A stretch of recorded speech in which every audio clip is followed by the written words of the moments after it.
Hi guys! Welcome to the vlog. I am Yasmin Itong, kasama ko sina Arviar Anues, Ari Dilahente, Peter Jan Riguya, Ken JC Candones, Benedict Judar, Indian Sacano. And we are the Group 2!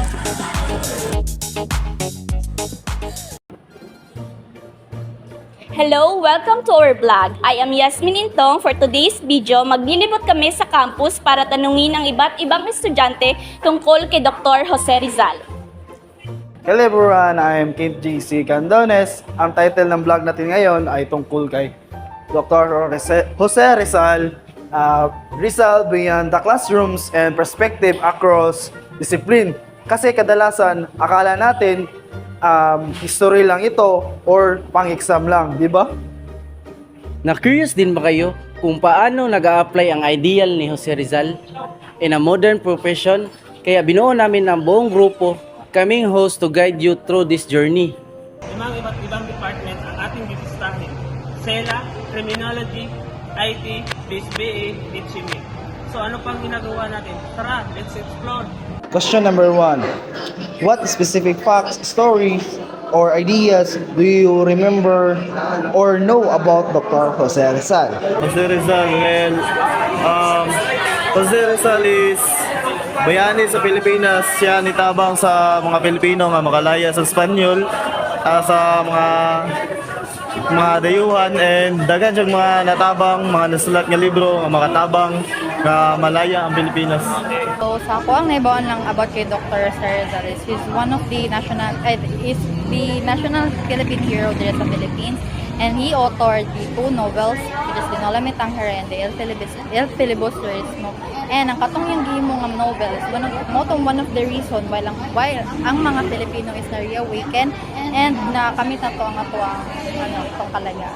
Ang na-remember last sa mo ang klase sa Jose Rizal last year is that si Jose Rizal kay very kanang brave kayo siya nga pagkatao, and then bright pud kayo siya niya kanang dagan siya na ibala na language niya gigamit niya iyang pagka-bright sa pagsulat para makamit niya ang hustisya sa Philippines. So, para sa kay Dr. Jose Rizal, a Filipino writer and doctor, he wrote the Nolimitang Hera, El Filibusterismo to fight for our freedom.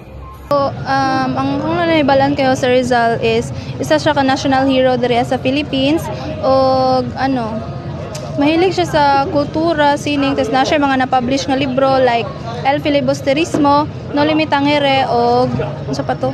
Wala to ako naibalan. And kabalo siya maggamit og 22 ka language diri sa ato. Question number 2. What is the importance of Dr. Jose Rizal lives, works, and writings today? The importance of studying Jose Rizal is para malaman nato kung sa mga dapat buhaton, especially kung naay mga nangabuso silang mga kapangyarihan, mga ilang mga properties, silang gibang kuha sila niya gibang abuso tong ilang mga katungod, and dapat mag-study ta na para makabalo ta kung sa'yo dapat baton. So it is very important to study the works, life, and writings of Rizal because it was mandated by law by Republic Act 1425 to honor Dr. Jose Rizal and preserve his legacy as a Philippine hero. For me, it's very important na ma-study ang life works ni Rizal is because to us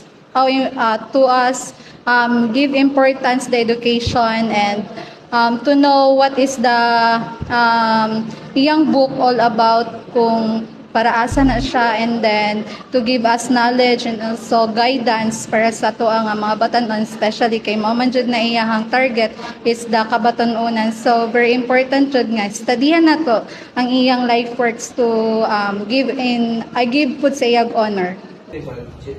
Magturo sa to patriotism, courage, and love for our country. It helps us become more responsible citizens. So it is important to know about history about Jose Rizal because kanang manggod siya nagimo siya history about sa Philippines, tapos gisave po ta niya sa mga Kastila before, and dagan siya ma-inspire nga mga students pareha nato diri. So kailangan nato i-preserve or ang culture nga nasa Philippines just like Jose Rizal did.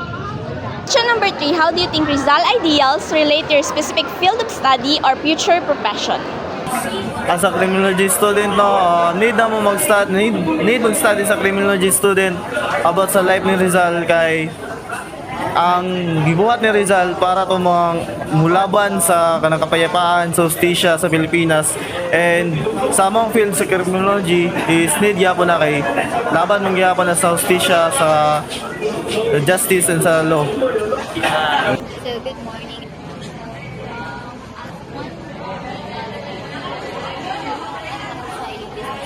Is that the way or iyahang pag-dedicated sa work and also love sa iyang work, because sa business student, they lang kanang work hard but also enjoy the work. Actually, as a future educator, he inspired us since he's also a teacher itself live. So, he inspired us na ang kabataan isang pag-asa ng bayan, which is na because of his teaching, na na-harness ang mga kabataan nga the more ka mag-gain og knowledge, the more ka mas nabalaan sa kalibutan. And at the same time, you can use that skills na para makatabang sa imong palibot. Rizal's value inspired me to use technology to help people. As a PSIP student, I will work honestly and serve my community.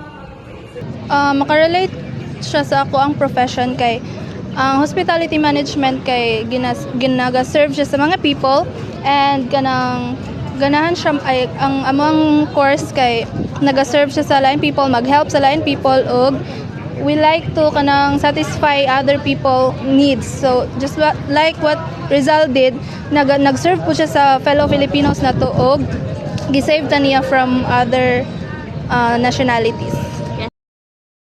Interview ang iba't ibang estudyante mula SELA, Criminology, IT, CBE, HME.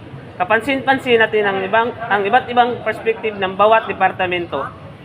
Ngayon, pag-usapan natin ang mga napansin nating trends. So, kitang-kita naman ng hindi pareho ang pananaw ng kurso kay Dr. Rizal. For example, SELA as criminology student na mas nakita nila ang truth, leadership, and pagtuturo sa values. Tama ka dyan. Samantalang ang IT at BSBA student naman, tinignan si Dr. Jose Rizal from a practical and innovative. Bilang isang taong madiskarte, marunong magnegosyo at gumawa ng solusyon sa mga problema ng lipunan. At sa HME naman, mas na-highlight ang cultural appreciation and identity. Napapansin natin na iba-iba man ating field of study, nagkakasundo sila sa isang bagay. As Rizal ay hindi lamang basta historical figure, nasa libro din at siya isang inspiration na iangkot natin sa ating moderneng organization. So bilang pagtatapos, ano nga ba ang ating final takeaway sa modern day relevance ni Dr. Jose Rizal? Para sa aming grupo, pinapatunayan na proyektong ito na si Rizal ay timeless. Ang kanyang mga aral sa katalinuhan at malasakit sa bayan at integridad ay hindi man maluluma. Ano man ang ating kinuhang kurso, mapasela man yan, criminology, IT, BSBA, or HME, mayroon tayong matutunan tungkol kay Rizal upang mapabuti ang mamamayan at profesional. At dyan nagtatapos ang ating video project. Maraming salamat sa panonood.